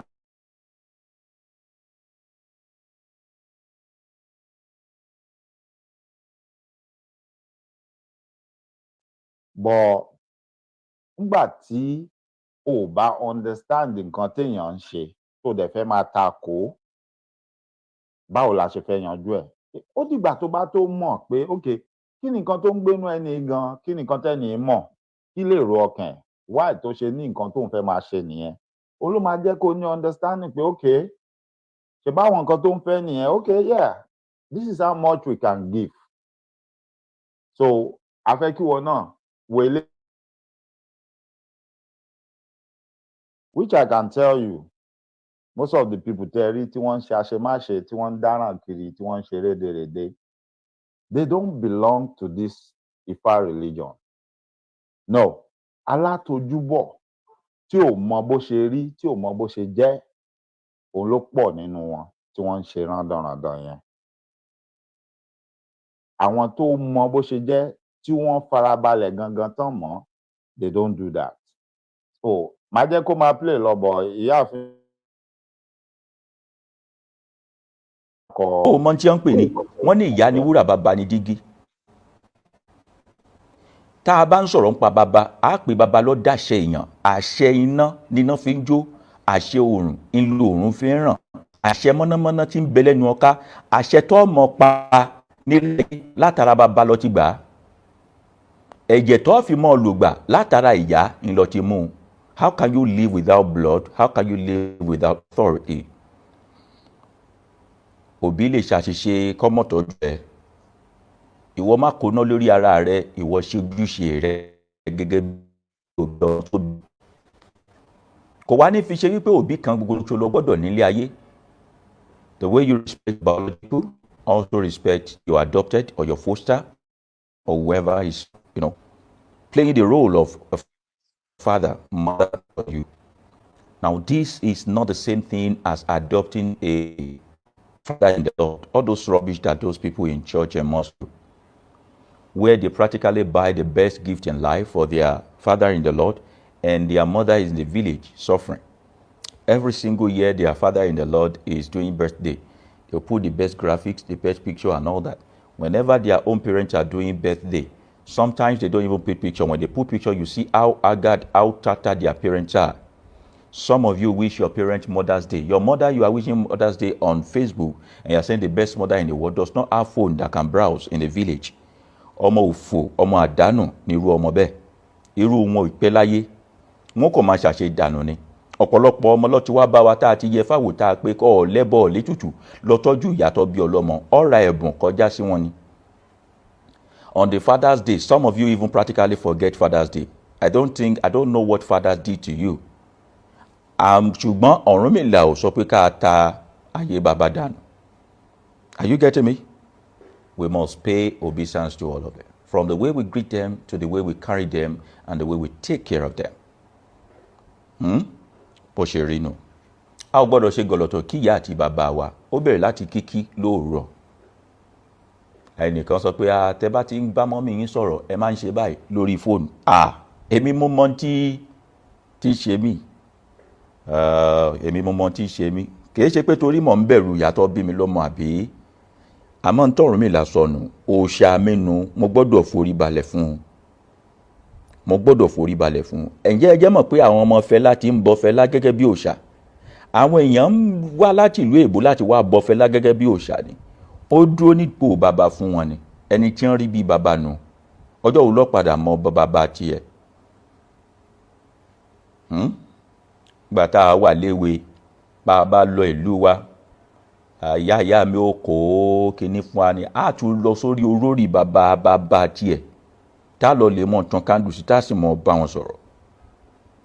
Wọ́n sì máa ṣàtọ́nà wa a mọ̀ rí wọn lójú oorun lójú àlá. Bá a ti ń bọ òòṣà ẹni nìyẹn bá a ti ń bọ àwọn alálẹ̀ nù o. Gọ̀lọ̀tọ̀ kí ìyá ẹni gọ̀lọ̀tọ̀ kí bàbá ẹni. Ọ̀rúnmìlà sọ ó ní ká má rògbògun lóko. Ó ní ká má rògbògun lóko ìtumọ̀ èyí ni pé we must not remove the ancient landmark. We must not remove the ancient landmark. However, when you look at it today, gbogbo ilẹ̀ òòṣà làwọn bàbá yín ti tà tán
abúlé bí wọ́n ti ń tà fáwọn òyìnbó pupa ní wọ́n ń tà fáwọn òyìnbó funfun. Chinese are taking over your father's land. Please go home and buy it and preserve it. Some of them are even selling the ancestral land to pastors to build camps. It is forbidden. A ò gbọ́dọ̀ rógbógun lóko. Ojú yìí ojúbọ òòṣà ni o. Igbó orò rèé o. You must not remove the ancient landmark. It is wrong. Don't say because there is civilization and all wa tàpá sí. The same thing with orò ìdílé, family right. Àmọ́ ti gba Jésù o, Jésù ló ń ṣàkóso ayé mi ń sìn yín o. Ǹjẹ́ o jẹ́ mọ̀ pé Jésù ọ̀hún gbà ń bẹ láyé, tá tí ó bá ń bẹ láyé gan, ó ṣòro ìdílé, wọ́n ṣòro ìdílé fún. Ńgbà wọn bí tán, ń gbọ́ dọjọ́ kẹjọ. Ẹyẹlé, ẹyẹ àdàbà, gbogbo rẹ̀ ni wọ́n kó lọ sí ilé òòṣà wọn, tí wọ́n lọ lè fi ṣòro ìdílé fún Jésù rẹ̀ hàn. Gbogbo ìgbà tí sì ń bẹ, iná lọ jẹ gbogbo Passover wọn yẹn, àṣejẹ tí wọ́n jẹ ọba wọn jẹ ni. Kí ni wá ń ṣe ọ́? Kí ni ń ṣe ọ́? Ọjọ́ tó o bá mọ̀ pé olùṣọ́ àgùntàn rẹ̀ yìí ń padà lọ lè ṣòro ìdílé, ọjọ́ náà lọ ìpòrú ọkàn ó bà ọ́. Ọ̀pọ̀lọpọ̀ wọn ń ṣoríire, wọ́n ń rí owó tiẹ̀ ni wọ́n fi áyán máa ń dọ́kú ni. Nítorí wọ́n ń ṣe ojúṣe wọn sílé. Àmọ́yé olùṣọ́ àgùntàn rẹ̀ ti jẹ́ pé ìdílé eléégún láti bí, ìdílé olóòṣà láti bí, kò fi ṣeré, ń fowó ránṣẹ́. Mo mọ oríṣiríṣi olùṣọ́ àgùntàn tó yẹ pé bọ́ bá ti dìgbà eégún yóò lọ gbógun bàbá rẹ̀ ni, àmọ́ ìwọ ò ní mọ ẹni tí ń bẹ lábẹ́ eégún, àmọ́ òun ó gbẹ̀yìn wọlé gbé eégún bàbá rẹ̀ jáde, bọ́ bá ti gbé yóò padà wá, yóò mọ bọ̀ lẹ́kọ̀ọ́, ó ti jẹun tí ó ṣe. Ìwọ ń sọ pé God forbid bad thing, God forbid. Ọlọ́run ọ̀hún ó padà forbid rẹ ni. Èyí pé mo fẹ́ ṣe ọlọ́nà o, bọ́ bá wọn kọ́ gbóòtọ̀rọ̀, bọ́ bá wọn kọ́ ti mọ́ gbóòtọ̀rọ̀, don't remove the ancient landmark. Báyìí la ṣe ń ṣe ìdílé tiwa, o gbọ́dọ̀ wá sọ pé ìwọ lọ́ọ́ tàsé àgẹ̀rẹ̀ sí i. Arákùnrin kan bẹ tí ó jẹ́ òun ni olùdásílẹ̀ ìjọ ìràpadà, Pa Akíndáyọ̀mí. Ǹjẹ́ ẹ jẹ́ mọ̀ pé ìdílé ológun ni bàbá ti wá l'Oǹdó? Bàbá òfògùn ẹ̀ ṣeré, mójú ẹ kó ń bẹ̀. Eléyìí lẹ́ fi máa mọ̀ yí pé ìjọ ìràpadà gan, ẹ rí pé ìsìn wọn kò fi gbogbo ara yàtọ̀ sí ẹ̀sìn Yorùbá. Òkè Ìtasẹ̀ tá ti lọ lè ń gba gbogbo àsọtẹ́lẹ̀ ọdọọdún, àjọ ń bẹ ni. Ìgbà tẹ́yìn ń gbà ló yàtọ̀. Ẹ lọ gba ti 31st láti gbà ní àárín ọdún gbà bá lo Òkè Ìtasẹ̀. Gbogbo yóò máa sanwó, ẹ máa sanwó ọmọgọ̀. Àwa tó yẹ kẹ́ wá gbà nǹkan lọ lẹ́nu rẹ̀ rèé. Àjọ ń jókòó ṣiṣẹ́ ni, àmọ́ àsọdún tí wọ́n pọ̀, wọ́n sì mọ lọ́pọlọ òfò kan. Ní ká má ro gbógun lóko. Àtàṣírí gbogbo wọn. Èmi ò sì bẹ̀rù èèyàn. Tí wọ́n bá sọ pé ẹlẹ́nu apẹ̀rẹ̀, èmi ni wọ́n ń pè bẹ́ẹ̀ basket mouth, wọn ò mọ òótọ́ tí wọ́n yìí sọ. Gẹ́gẹ́ bí mo sọ fún yín, wọ́n mọ̀ ń sàsí mi, àmọ́ àwọn kan mọ ibi tára wọn kù sí. Ọ̀rúnmìlà ní ká má sọ ẹjọ́ ẹlẹ́bi dàre. Ó ní ká má sọ ẹjọ́ ẹlẹ́bi dàre. Ká sì má pààyàn sínú ògún ọ̀run tọ́. Ká má pààyàn sínú ògún ọ̀run tọ́, ká má fi sùúrù pe sùúrù, ká má fi sùúrù pe sùúrù. Ọ̀rọ̀ mi ò yé. Ìtumọ̀ eléyìí wọn ni pé we must not be biased. What belongs to give justice at all time. You must administer justice at all times. In your society, justice must reign. Not a society like Nigeria. I look forward for my dream of them having the true Oòduà Republic to come to pass. A wá fẹ́ yàn èèyàn sínú ilé ìgbìmọ̀ aṣòfin, a máa fògùn búra fún wọn, a máa fọya búra fún wọn, a máa folókun búra fún wọn, a máa fi Ṣàngó búra fún wọn. Ìgbà yìí lẹ mọ̀ pé ọmọ Yorùbá lè sòótọ́, nítorí wọ́n mọ̀ bẹ̀rù àbí kọ́ parọ́ kógun ó pa ọ́ ni, àbí tọ́ ọ̀bá wọkọ̀ kọ́ ọ ṣe parọ́ kí Ṣàngó pa ọ́ dànù kára ó sán pa ọ́, bọ́ọ̀ tí ń parọ́ òun nílé ìgbìmọ̀ fi ju àrò sì mọ̀ sán pa ọ́, ojú ọ̀rọ̀ àrò sì mọ̀ sán. Àmọ́ wọn nílé ṣe léyàn. Àwọn olè òjálé onílébù tiẹ̀ lẹ́yìn, àwọn ìṣirò àwọn Bọ́lá Tinubu, ẹ má bínú tẹ́ ẹ bá ń ṣe olóṣèlú, wọ́n mọ̀ pé ẹrù olè ń bẹ lẹ́rù àwọn. Àwọn eléyìí wọ́n ti pollute tí wọ́n pè ní Ògúndábèdé, odù Ifá kan bẹ tí wọ́n pè ní Ògúndábèdé, olórí olè níwàrun. Ẹnikẹ́ni tí odù Ifá rẹ̀ bá yọ síbẹ̀, oúnjẹ olóúnjẹ lòun ò mọ̀ jẹ. Àwòdì jẹun èpè sanra nírú wọn, àmọ́ kìí ṣe pé ó lọ lè jalè, ẹlòmíì ó mọ ṣiṣẹ́ ìwọ mọ̀ rí jẹ ni, kìí ṣe pé ó jalè. That's why they will not be able to support Oòduà Republic, because we will go back to when this particular general law begin to guide us, become the basis. However, when you ask all of them agitating for Yoruba Republic or Oòduà Republic, they don't even know this law. They don't even know all these general commandments. What is our constitution going to be based upon if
not this?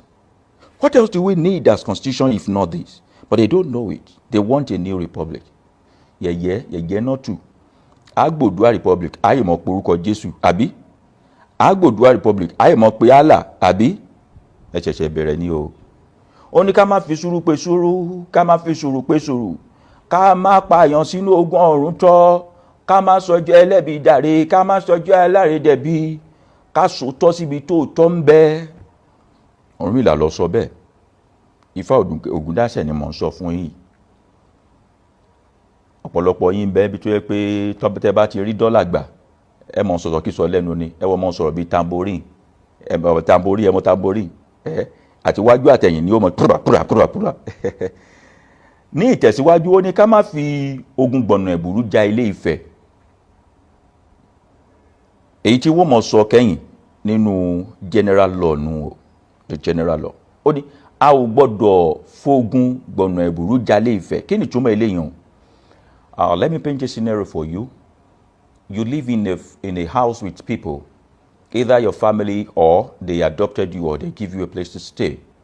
And you know the secret passage to other home, and you now went ahead to tell the thieves, the robbers, that when you get here by so time, I'll be ready to open the door for you from inside. Kó mẹ́gbẹ̀bọ̀dì, ẹni wọ́n pè ní a ò gbọ́dọ̀ gbọ̀nà ẹ̀bùrú já Ilé Ifẹ̀. Ilé Ifẹ̀ túmọ̀ sí ibi tó tí gbogbo wa ti wá, orírun oníkálukú wa. Ká wá máa ṣèlòdì sí i, ká máa táṣìírí orírun wa. Gẹ́gẹ́ bí ọmọ ilé kan, o gbọ́dọ̀ táṣìírí ẹbí rẹ fẹ́lòmíì. Gẹ́gẹ́ bí òṣìṣẹ́ ilé iṣẹ́ kan, o gbọ́dọ̀ táṣìírí ọ̀gá rẹ fẹ́lòmíì. Oath of secrecy. Gẹ́gẹ́ bí babaláwo, o gbọ́dọ̀ táṣìírí A fún B ńgbọ̀n bá bá ọ láyé ọ̀tọ̀ọ̀tọ̀. Gẹ́gẹ́ bí ọmọ orílẹ̀-èdè kan, o gbọ́dọ̀ mọ̀ pé orílẹ̀-èdè yẹn ò lè dára. Everybody ní orílẹ̀-èdè yẹn rubbish ni wọ́n. Ó ní a ò gbọ́dọ̀ fogun gbọ̀nà ẹ̀bùrú já Ilé Ifẹ̀. Don't be a betrayer. Don't be a betrayer. Ó sì tàn mọ́ ìbálòpọ̀ ọkùnrin àtobìnrin láàrin ìwọ àti aya àbí ọkọ rẹ. In tí bá ń ṣẹlẹ̀ láàrin yín, o gbọ́dọ̀ lọ lé yín lọ lè mọ́ sọ fáwọn òbí rẹ. Ọ̀pọ̀lọpọ̀ obìnrin ní ń bẹ tó yẹ pé kaya máa ń tà láyé wọn. Kò sírú ọ̀nà ìbásùn tí hàn tí ìbásùn. Wọ́n wá lọ fẹ́ ọmọkùnrin kan tó yẹ pé òló ni ẹlẹ́jẹ̀ tù. Nítorí lẹ́yìn ò mọ jìn wọ́n dáadáa, wọ́n lọ lè máa sọ fún ìyá àti bàbá wọn lé pé ọmọkùnrin yẹn ò máa lè ṣe dáadáa, kò lè ta bíọ́bíọ́n, ó fọ́kọ̀ gan, ó mẹ́sọ̀ gan, ó kàn máa ṣe ṣúkẹ́ṣúkẹ́ ni. Wọ́n wá dá ẹ̀yẹ rẹ̀ sílẹ̀. Ẹlòmíì ó pa àwọn ọ̀rẹ́ rẹ̀, wọ́n dá ẹ̀yẹ ọkọ rẹ̀ lẹ̀. Eléyìí ta mọ́kọ náà, kọ́ lọ lè máa dá ẹ̀yẹ aya rẹ̀ lẹ̀ láàrin àwọn ọ̀rẹ́ rẹ̀ àbáwọn ẹbí rẹ̀, ọ̀bùrú. O gbọ́dọ̀ fogun gbọ̀nà ẹ̀bùrú já Ilé Ifẹ̀. Kọ́ mọ mẹ́nu mọ́. Láàrin ẹ̀yin méjì ló wà. Ẹ gbọ́dọ̀ fi awo ṣawo ara yín. Kí èèyàn wá fàṣírí pamọ́ sí ọ lọ́wọ́ kọ́ lè lọ máa tú ta pé okay, ìjà ti bẹ́lẹ̀ láàrin wá sí, let me now expose him. Kò gbọ́dọ̀ rí bẹ́ẹ̀. Sọ̀rọ̀ mi yé, kò gbọ́dọ̀ rí bẹ́ẹ̀. Ọ̀rúnmìlà ní kò gbọ́dọ̀ rí bẹ́ẹ̀. Pàápàá jùlọ ibi tá a bá ti ṣe ọ́ lóore rí, kò séye ibi tá a bá ṣe ọ́, o gbọ́dọ̀ fi nǹkan àṣírí tí ń bẹ láàrin yín, nǹkan ìkọ̀kọ̀ máa fi ṣe èrègùn sí wọn. Ìyẹn tá a bá ń tẹ̀lé àwọn òfin yìí lásán, ǹjẹ́ kò ti tó? Lófin tó ṣe wípé yóò mọ̀ tún lé ayé wa ṣe. And they say you are savages, that you are barbarians, that you have no culture, you have no tradition, you have no civilization before they came. They brought their Jesus, they brought their Allah. I'm saying take your self-confidence back. You don't need all those nonsense. This is our way of life, and you must be able to tell your children all these things. Kán lè mọ̀. Eléyìí lórí èèwọ̀ tí Ọ̀rúnmìlà kà fún gbogbogbò wa. A wá lọ sí orí èèwọ̀ ìdílé. Èèwọ̀ ìdílé. Àmọ́ kó tó di pé a lọ sí orí èèwọ̀ ìdílé, ẹnu ń ro mí díẹ̀. Ẹ jẹ́ á gbọ́ orin látọwọ́ bàbá wa Haruna Ìṣọ̀lá. Mò ń bọ̀ mú èdè. Ìbànújẹ́ àwọn ọ̀tá kan ń bẹ tí wọ́n pè ní aríire bánijẹ́ agbọ̀n ìsàlẹ̀, ọwọ́ epo ni wọ́n bá ní ńlá, wọn bá ní ńlá tẹ̀jẹ̀. Pọ̀lọpọ̀ wa nígbà míì láti ṣàṣìṣe àti fẹ́rù wọn gẹ́gẹ́ bí ọkọ àbáyá. Ńgbò bá ń dùn lọ́mọ rí wọn, ńgbò bá sí mọ́ wọ́n ti yọ dànù. Gẹ́gẹ́ bá ti ń bá ọ̀rọ̀ wa lọ, ká má fi ọ̀pá pọ̀lọpọ̀lọ péjò. Ọ̀rọ̀ èèwọ̀ ìdílé la fẹ́ mẹ́nu bà yìí. Ẹ mọ̀ pé ìpele èèwọ̀ kejì tí Ọ̀rúnmìlà ṣẹ̀ fún àwọn ọmọ adarí wọn nù. We have spoken about the societal law or commandment, the general one that guides everyone, irrespective of who you are. Irrespective of who you are. Kó tó di pé wọ́n á wá tẹnubọ eléyìí, èèwọ̀ tá a sọ last yìí, tá a sọ kẹ́yìn, that a ò gbọ́dọ̀ fogun gbọ̀nà ẹ̀bùrú já Ilé Ifẹ̀. Ó bá wọn babaláwo wí. Àwa tá ń ṣe awo, ó bá wa wí. Yálà ní ibi ni àbí nílé Ọ̀ṣun. Mo rí nǹkan kan tí wọ́n pè ní anomalies. Something strange, something very strange. That our people are beginning to initiate the white folks into our secret orders. the same people that came to take away those things they call idols, our artifacts, our ancient gift, our way of communication, destroy our society, call us savages, take us as slaves, are now being initiated into our secret and sacred order by those Mashampani, Karambani, Babalawos. You will see them doing a show of shame during the Osun festival. Ọ̀rúnmìlà ní kò gbọdọ̀ jẹ́ bẹ́ẹ̀. Ogún ìdílé wa rèé ní Ifá, ní ìṣẹ̀ṣe, kọ́mọ lọ́dọ̀ wa ń bí. Lára Ifá ni wọ́n ti mọ tẹkinọ́lọ́jì kọ̀mpútà. Kì í sì sórí bí Gates ni wọ́n ti bẹ̀rẹ̀ sí ní develop kọ̀mpútà. Ẹ wo ohun tí wọ́n ti fi kọ̀mpútà ṣe lónìí. Ìwọ tó bá pé o fẹ́ lọ lè kọ́ kọ̀mpútà fún ọdún mẹ́rin, mo gbà ọ́ nímọ̀ràn pé láàrin ọdún mẹ́rin ọ̀hún kọ́ lọ lè kọ́ Ifá lọ́dún méjì. Ọmọ àpàdé àlùdé. Is it not binary code? Ọ̀rúnmìlà ni ó ṣe lòdì láti tẹ àwọn wọ̀nyí ní Ifá. Nǹkan tí Ọ̀rúnmìlà pé ó ṣe lòdì fún babaláwo gangan lẹ́rìí tí wọ́n ń ṣe. Lẹ́nu ọjọ́ mẹ́ta yìí, àwọn ọmọ wa tó jẹ́ obìnrin wọ́n fẹ́ràn láti máa fẹ́ èèbó. Ẹ̀jẹ̀ wa ń bẹ lára ọmọ ọ̀hún, wọ́n pè wọ́n ní half caste. Irúfẹ́ ọmọ náà yóò sọ pé òun fẹ́ bá ọ̀dọ̀ ìyá àwọn lọ àbí alẹ́tẹ̀rù wọn nífá, àmọ́ kì í ṣe òyìnbó tẹ́ pé yán mẹ́rin láwa gbé ogún ìdílé wa lágbè fún. Ó ṣe lòdì. Ó ṣe lòdì. Ibi ìréde kákàkiri tá a réde káàkiri ló jẹ́ pé àwọn èèyàn wa tí wọ́n kó lọ sí ilẹ̀ Amẹ́ríkà ní Southern America tí wọ́n tẹ̀síwájú nípa the worship of Ogun, all those things, they fully now relinquished it to the white Brazilians. And every single year when they want to do Osun, Shango and the rest, they still need to call for a representative from Nigeria here to come and help them administer and help them correct their ways. So I'm saying Israelis became powerful and wealthy today because they retain their own Orisha within them. If you want to worship it, you come from anywhere you are in the world to their own nation to worship it. Saudi Arabia retain their own Orisha today because they tell you, come. Tourism give them the huge chunk of their money. Why do we take our Orisha to other people's nation? Why don't you mandate them to come to our nation here? If even from that aspect, we can even beef up the economy of this nation. Ṣùgbọ́n ọ̀pọ̀lọpọ̀ ìgbà ló jẹ́ wípé àwọn tó gọ̀ ni wọ́n máa ń ní agbára lọ́wọ́. Àwọn tí wọ́n gbọ́n wọ́n ní ẹnu ọ̀rọ̀. Àpẹẹrẹ rẹ̀ ni ẹmọye ìwátawàtawà ń bí. Ẹmọye ìwátawà ń bí. Bàbá ní ká rìn wòwò, ká mú nǹkan ọmọkùnrin síta àbí ká máa gbọ̀n dí. Ẹmọye àwátawà tá máa bẹ́ ń bí. Àbí tá a bá ń ṣe àwàdà, tá a jẹ́ comedian, ẹmọye àwọn tí wọ́n mọ̀ tẹ̀lé wa. A mọ̀ pé ilé ayé le, ilẹ̀ Nàìjíríà ò rọrùn, a ń láti rẹ́rìn-ín. Àmọ́ ẹni bá fi ọjọ́ òwúrọ̀ rẹ̀ rẹ́rìn-ín, yóò fọjú alẹ́ sunkún ni.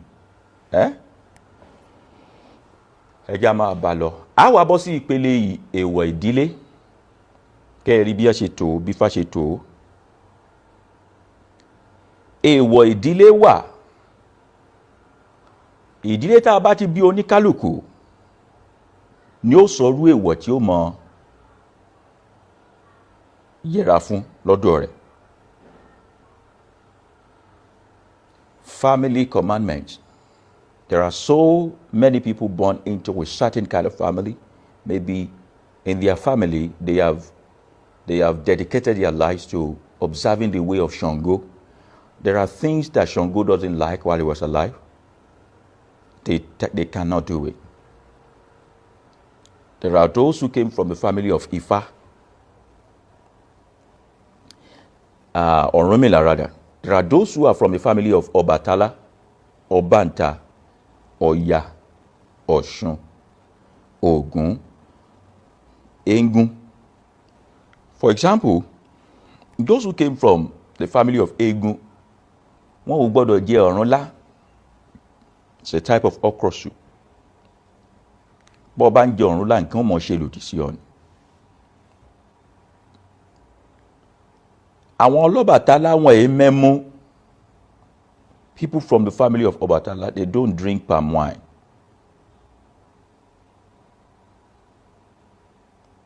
Àwọn ìdílé ológun wọn èé jájá. You cannot go ahead and be eating dog meat. Fortunately, so many of you are in diaspora and they give you they call it intercontinental dish or assorted meat. Kí wàhálà yín má bàa wà assorted. Àwọn ìdílé ọlọ́ṣun wọn èé wọṣọ dúdú.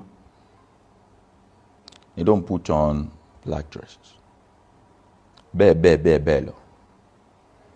Somebody is saying, how about not knowing your family èèwọ̀? You have to go and know it now. You ask the elders in your family. You know, the first way to create artificial problem for you, using the natural order, is when those pastors and those imams says, your problem is from your father's house. So they first annihilate you from your father's house. So you'll be doing something contrary to what the law and order of your father's house is. So you will keep paying them for the problem they are making you cause for yourself. Go and find out. Go and find out. Go and find out. You go and find out. Àwọn tí wọ́n wá láti ìdílé Ṣàngó,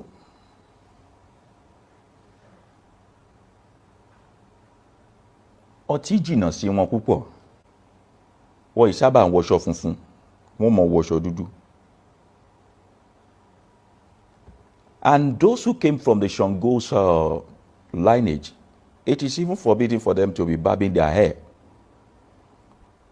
It is forbidden for them to be barbing their hair, either male or female. And you can't say, okay, I don't barb my hair, and then now I'm going to do dreadlocks. People who do dreadlocks are from the lineage, from the follower of Orunmila. They don't touch their hair. But the family of Ṣàngó, even though they don't touch their hair, they have to plait the hair. You have to plait your hair, even as a male. Àkànṣe anklet wà. Ìlẹ̀kẹ̀ tí wọ́n ń so sẹ́sẹ̀ yẹn. That is for the males in the family of Ṣàngó. And they also have their own special kind of waist bead for the males. For the males. But when we begin to observe all this, you say it's barbaric. You say it's barbaric. Wọ́n sì mọ jẹra fún bí tí ìbínú bá ti ń bẹ, anger.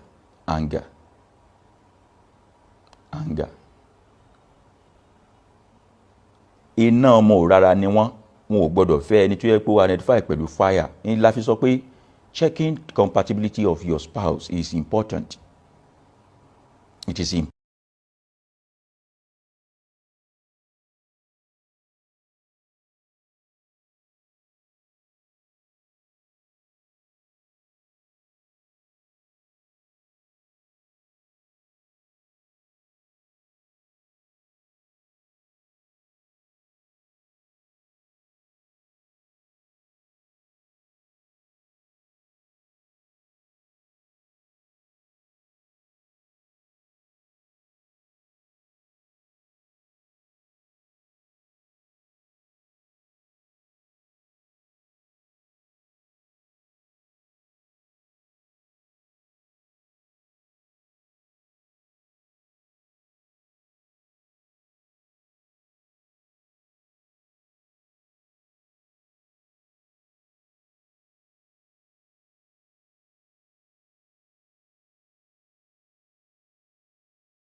important.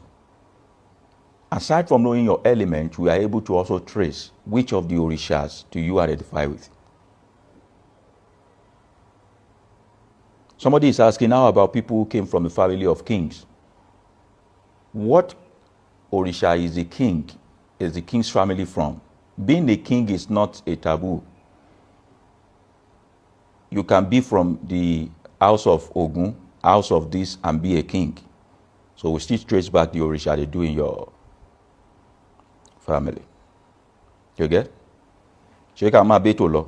Ẹ rí pé Ọ̀rúnmìlà ṣe é pé èèwọ̀ gbogbogbò, the societal, the civilization commandment is there. The one that's peculiar to each family is there, which you must observe. So there is no disorder in coexistence of people. Coexistence of people. Ẹ mọ̀ gbìyànjú àti máa tẹ̀ béèrè yín o ká mọ̀ dáhùn. Lẹ́yìn èyí, nínú Ifá Ògúndáṣẹ́ ńlá ti wá rí èèwọ̀ ìpọ̀nrín, èèwọ̀ èké ìpọ̀nrín. Ẹ mọ̀ gbọ́ tí àwọn èèyàn bá bínú tí wọ́n bá sọ pé máa kí ìpọ̀nrín máa pọ́ngbọ́n ẹ fún ẹ. Ìpọ̀nrín ó túmọ̀ sí ẹlẹ́dàá èèyàn. Ẹlẹ́dàá èèwọ̀ èké ìpọ̀nrín, that is the individual commandment that is naturally peculiar to you. And no matter how many kids you have in your family, they have different kind of commandment they must observe. They must observe. They must observe. Somebody is asking, how do you find out your family's orisha if your family is a Christian? You have to ask them now. Let them point you to your village. They might have taken themselves out of it, but you need to find out. Okay, now from knowing your surname, if you are so fortunate that your parents have not adopted Bartholomew or Jasper or Caesar as their surname because of anger and stupidity by dumping names like Ajima Jashan, Elemosho, and the rest, we can still find it for you. If we know your surname and it is Yoruba name, we know your hometown, we can do those things for you. We can do those things for you. By the name of a child, we know the family he or she came from. But we have to start driving. When we find the ancient source of your family, we now ask them, Oshawonian sin delay. Mo wa so fun wa, awa mo ba se that's it. All right, so somebody asked earlier, how do I know the element I identify with? A béèrè lọ́wọ́ Ifá ni. Ifá la béèrè yín lọ́wọ́ ẹ̀. Ọ̀pọ̀lọpọ̀ ìgbà ni ó jẹ́ pé owó àti yẹfá wò ní máa ń ṣe ọ̀pọ̀lọpọ̀ wa àti ń gbégbé ayé òkùnkùn. A béèrè lọ́wọ́ Ifá ni. A béèrè àwọn ìbéèrè kan lọ́wọ́ wo náà gbà Ifá bá wa sọ̀rọ̀ tún á sì sọ fún ọ gẹ́gẹ́ bí ẹni báyìí nǹkan báyìí lọ yẹra fún ọ nǹkan báyìí bá a bá ti ń sọ ọ ti máa rí wípé ó bá ìwà àti ìṣesí rẹ mu. That's it. Now we move on. Di owó ke pọnrín. Di owó ke pọnrín. Òṣùgbó is a cult. Òṣùgbó is a cult. Are you with me? Òṣùgbó is like a social cult that maintains, it's like having House of Rep and Senate representative. It's peculiar to people in Ijebu, especially Ijebu Ode. They have different hierarchy of governance. So Òṣùgbó is one of it. We have the, what do you call it? Ogboni, Òṣùgbó, and the rest of them. That's a cult that people get into. It's like an association that have their secret order and code that they do. So it's not like, okay, it's a family something.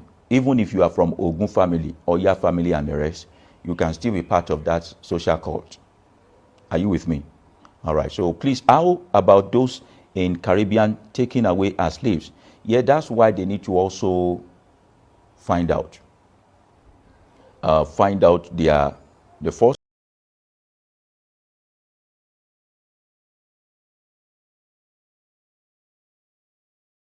of Africa are they connected to?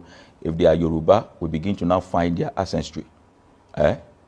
Nípasẹ̀ Ifá yóò tọ́ wa sọ́nà. But you have to do the basic one first. All right, so for someone like me who's from a Legun family, I still feel so connected to the rain and land. I just don't know why. Does that have anything to do with my Ipanrin or something? Ìdílé rèé o, ìdílé Legun, àwọn ọmọ bẹ̀. Wọ́n máa fẹ́ràn ijó gan. Tí wọ́n bá ti gbọ́ ìlù sétí, kò síbikíbi, wọ́n máa lose control. Ó sì nírú ìlù tí ó pé a lè fi ṣe lòdì sí wọn, a sì lè fi ràn wọ́n lọ́wọ́, a lè fi ìlù ọ̀hún pè wọ́n wálé níbikíbi tí wọ́n bá wà. Wọ́n kàn máa gbọ́lù ọ̀hún ni. Wọ́n ń ṣèdílé aláyàn o. They have their code. Irú ìlù tí wọ́n lù tí o fi máa mọ̀ pé ìlù eléégún lélẹ̀. Ọ̀rọ̀ mi ò yé. Wọ́n fẹ́ràn ijó gan, ẹni ìtìn ìlù wọ́n fẹ́ràn ẹ̀ gan. Tó bá sì ti ń dìgbà bí agẹmọ bí nǹkan bẹ́ẹ̀ ẹ mọ̀ rí pé energy wọn mọ lọ òkè dáadáa. Ọ̀rọ̀ mi ò yé. Ìdílé eléégún bọ́ wá wọn kọ́ lọ ṣolùṣọ́ àgùntàn bọ́ jẹ́ jí o. Tí wọ́n bá fẹ́ yẹ̀yẹ́ rẹ, if they want to disgrace you, wọ́n á kọ̀ lọ gbélú ilé yìí, wọ́n á kọ̀ fún ẹ̀ ń kóòdù, ó kàn máa jójú eégún ni.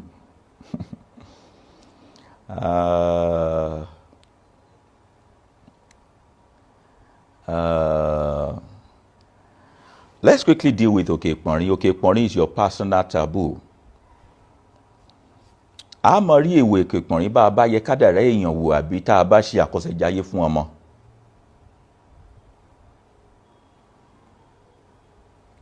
Tá a bá ṣe àkọsẹ̀jáyé fún ọmọ, a máa rí èwo Òkè Ìpọ̀nrín rẹ̀, personal taboo or commandment tí ọmọ ọ̀hún gbé wọlé ayé. Depends on the part of nature you identify with that will tell us, o gbọ́dọ̀ ṣe báyìí, o gbọ́dọ̀ ṣàwo. Ọ̀rọ̀ bí òye. Iṣẹ́ ọwọ́ tó ṣe èwo Òkè Ìpọ̀nrín ni ó sọ fún ọ. Ẹlòmíì ó lọ lè ń ṣiṣẹ́ oníṣẹ́, yóò mọ̀ pé òun wà frustrated, páyé ń ṣe òun. Ìlú tó gbé èwo Òkè Ìpọ̀nrín ó jẹ́ oyé ọ. Irú aṣọ tó mọ̀ wọ̀, oúnjẹ tó mọ̀ jẹ, èwo Òkè Ìpọ̀nrín ni ó sọ fún ọ. Ọkọ tàbí aya tó fẹ́, èwo Òkè Ìpọ̀nrín ni ẹlòmíì kádàrá rẹ̀ ò ràn mọ́ ẹni tí ó pupa àbẹ́ni tó dúdú. Ẹlòmíì orí bíbọ tirẹ̀ ó lè jẹ́ ọ̀sọ̀ọ̀sẹ̀ la gbọ́dọ̀ máa bọrí fún kórìí ọmọ bá dàrú. Ẹlòmíì ó lè jẹ́ pé oṣooṣù ni ẹlòmíì ó jẹ́ ẹ̀ǹkan láàrin oṣù méjì. Orí bíbọ tirẹ̀ ó ní í ṣe pẹ̀lú nǹkan torí rẹ̀ bá gbà. Orí ẹlòmíì gbẹlẹ́dẹ̀, orí ẹlòmíì gbẹku, orí ẹlòmíì ó gba ewì, orí ẹlòmíì ìjàpá lọ́gbà. Ẹ mọ̀ pé ìjàpá àti ewì wọ́n jọra, ewì ń wà nú omi, ìjàpá ń wà lórílẹ̀. Ẹlòmíì orí rẹ̀ àti rẹ́ni torí rẹ̀ gbẹ́yẹ òwìwí. Owl, those very strong. Abárí babaláwo tó bá pé àkọ́kọ́ wá bọ́ rí generic whatever, ó fẹ́ dà ọ lórí rú ni o. A gbọ́dọ̀ mọ̀ nítorí rẹ̀ gbà ká tó bọ̀rí fún ọ. Mo fi máa ń sọ wípé the fact that antibiotics, augmentin and ciprofloxacin are both antibiotics does not mean you are not allergic to them. We must know what. People will come and say, I want to appease my ori, I want to connect with my ori, and then they just want you to do something generic. I'll tell them first is to consult. Kí lórí rẹ gbà. After that, we'll tell you the items. If you want to buy it, buy it. If you want us to buy for you, buy for you. We tell you the procedure. If you are in diaspora, we tell you what to do, what we are going to do here, what you're going to do there, and we get it done. However, I beg people, at least once a month, consult your babalawo again and tell your babalawo, I want there's no how you make some mistakes, you do some things. It is always good to go and reset.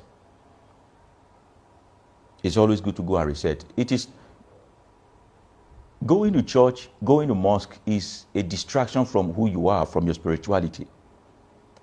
And being spiritual does not mean you must go to one place or one shrine every time. Once a month, gather or meet or fellowship with your babalawo. Do this thing together, recharge yourself. It is called recharging moment when you connect with your ori, at least once a month. If you have not done it before, please do it. People who have done it, whom we have worked for, testify to this different kind of aura energy around them. And from there, we are able to tell you, don't do this, don't do that. Ori bíbọ nǹkan torí rẹ̀ ó gbà á sọ fún ọ. ẹlòmíì wà tó yẹ pé kò gbọ́dọ̀ rìn rédè òru, ẹlòmíì wà tó yẹ pé kò gbọ́dọ̀ mọtí, oríṣiríṣi nǹkan bẹ́ẹ̀ yẹn, èèwọ̀ kèèpọ̀nrín ni, kò bá ọ lára mu. And it doesn't mean that you are twins, that it should be the same. No. Orí Táyé Lolú ó yàtọ̀ sí Kẹ́hìndé Gbẹ̀gbọ́n. As long as we don't have the same thumbprint, we cannot have the same Ori. And what our Ori receive or collect is different from each other. So in a single family of 10, they have different kind of Ori, different kind of allergy. It is the job of the parent to be the custodian of these children. That's why parents are the gods in that home that the children must pay obeisance to. Do veneration to every single day or any time they have chance to meet. They are the vault and the chest of your secret in life. So they go to do Akosejaye for you. And you know how we do it in this place, in Baba Yoruba here? People who have transacted with us, whom we have worked with, they know that we have a registered organization called Knowledge and Literacy Bay. Knowledge and Literacy Bay. What we are reading out is knowledge.